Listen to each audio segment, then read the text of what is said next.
My name is Cammy and you're watching 10 out of 10. For those of you that know me, or don't, yes.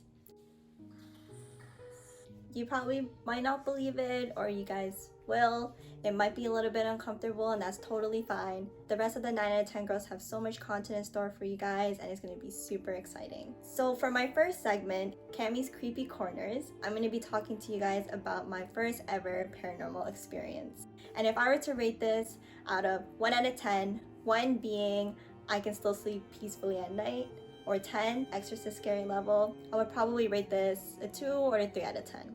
So without further ado, buckle up because it's gonna be a freaky ride.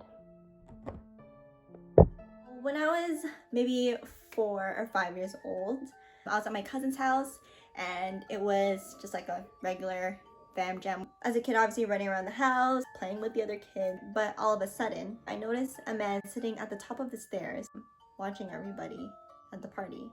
I don't recall, talking to him, and this is where it kind of gets a little bit freaky. The man just disappeared, and I started crying. As a normal kid's reaction would be, I was confused, I didn't know what that was or why that happened. My dad asked if we could look through some of the photo albums to see if there's anybody that I might recognize. We were just flipping through the photo albums, we would point at different pictures, and it came down to one. I started pointing at a man in one of the pictures, and I said, this was the man that I saw sitting on the stairs. My dad immediately knew that I was experiencing my first encounter with a ghost.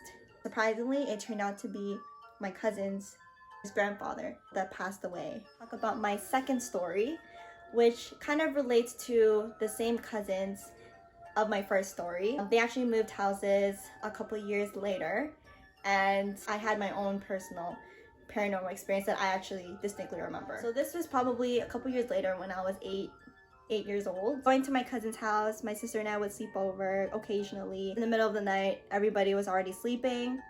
I woke up in the middle of the night, out of nowhere.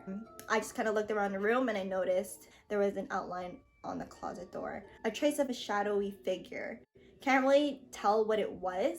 Could be human, it could be a creature, who knows. I was a little bit terrified, I was a little bit paranoid, didn't know what it was, so I just tried to sleep it off. I had to think it would maybe go away somehow, and I guess after a few minutes passed, I've opened up my blankets, looked towards the closet door. I noticed that the closet door opened, and the shadow figure disappeared. Alright, so that's it. Hope you guys enjoyed this video. To be honest, I really don't think it's as horrific or as nerve-wracking as all the other stories that you guys will be hearing about later on in my YouTube videos. Comment down below your scare ratings from 1 out of 10. If you guys think this is a 10 out of 10, I'm just getting started. So I'll be sharing more of my personal paranormal encounters. We'll be going on haunting and thrilling adventures, and there's just going to be so much in store for you guys. Don't forget to like, comment, and subscribe. Until next time, thank you for watching. From all of us.